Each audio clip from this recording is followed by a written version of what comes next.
இனிமே கண்ணை மூடிட்டு கடலை எண்ணெய் வாங்கலாம். ஏன்னா மந்த்ரா கடலை எண்ணெய் இதயத்தின் தயாரிப்பு. வறுக்க பொரிக்க ஏன் எல்லா சமையலுக்கும் மந்த்ரா தான். மந்த்ரா கடலை எண்ணெய், அபார ருசி, ஆரோக்கியமான உடல் நலம். அஸ்ஸாமில் வரும் 9ஆம் தேதி சட்டசபை தேர்தல் நடக்க உள்ளது. ஆளும் கட்சியான பாரதிய ஜனதா மீண்டும் ஆட்சியை தக்க வைக்க தீவிர பிரச்சாரம் மேற்கொண்டுள்ளது. எப்படியும் இம்முறை ஆட்சியை பிடிக்க வேண்டும் என்ற வகையில் காங்கிரஸ் தலைவர்களும் தேர்தல் பிரச்சாரத்தில் கவனம் செலுத்தி வருகின்றனர்.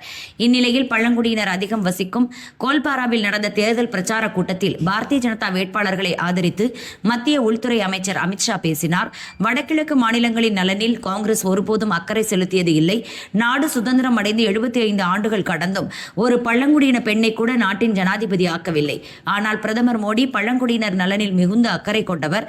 அதனால் பாரதிய ஜனதா தலைமையிலான ஆட்சியில்தான் பழங்குடியினத்தைச் சேர்ந்த திரௌபதி முர்முவை நாட்டின் ஜனாதிபதி வேட்பாளராக்கி அவரை வெற்றி பெறச் செய்தோம். காங்கிரஸ் ஆட்சியில் சட்டவிரோத ஊடுருவல்காரர்கள் அதிகரித்ததால் இங்குள்ள பழங்குடியினர் பாதிக்கப்பட்டுள்ளனர். நாட்டு மக்களின் நலன் கருதியே சட்டவிரோத ஊடுருவல்காரர்களை விரட்டவும் அதை தடுக்கவும் மத்திய மாநில பாரதிய ஜனதா அரசுகள் கடும் நடவடிக்கை மேற்கொண்டுள்ளன. அஸ்ஸாமில் எங்களுக்கு மீண்டும் ஒரு வாய்ப்பு அளித்து பாருங்கள்.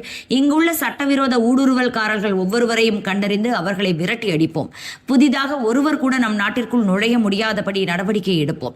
காங்கிரஸ் ஆட்சி காலத்தில் பழங்குடியினர் நலனுக்காக 25,000 கோடி ரூபாய் மட்டுமே நிதி ஒதுக்கப்பட்டது. ஆனால் பிரதமர் மோடி தலைமையிலான பாரதிய ஜனதா ஆட்சியில் பழங்குடியினர் நலனுக்காக 1.38 லட்சம் கோடி ரூபாய் ஒதுக்கப்பட்டு பல்வேறு நலத்திட்டங்கள் செயல்படுத்தப்பட்டுள்ளன. இங்குள்ள தூத்நோய் நதியில் பாலை ஒத்த தூய்மையான நீர் பாய்கிறது. நதியின் பெயரிலேயே பாலின் பெயரும் பொதிந்துள்ளது. அப்படிப்பட்ட இப்பகுதியில் பால் வளத்தை பெருக்க காங்கிரஸ் அரசு எந்த ஒரு திட்டத்தையும் செயல்படுத்தவில்லை. பழங்குடியினர் வாழ்வாதாரத்தை மேம்படுத்த காங்கிரஸ் ஒருபோதும் எதையும் செய்ததில்லை, இனியும் எதையும் செய்யாது. அஸ்ஸாமில் மீண்டும் பாரதிய ஜனதா ஆட்சி அமைந்தால் ஒவ்வொரு பழங்குடியினர் குடும்பத்திற்கும் ஒரு பசு எருமை மாடு இலவசமாக வழங்கப்படும். அவர்களிடமிருந்து பால் கொள்முதல் செய்ய மாவட்டம் தோறும் பால் பண்ணை அமைக்க நடவடிக்கை எடுக்கப்படும் என அமித்ஷா பேசினார்.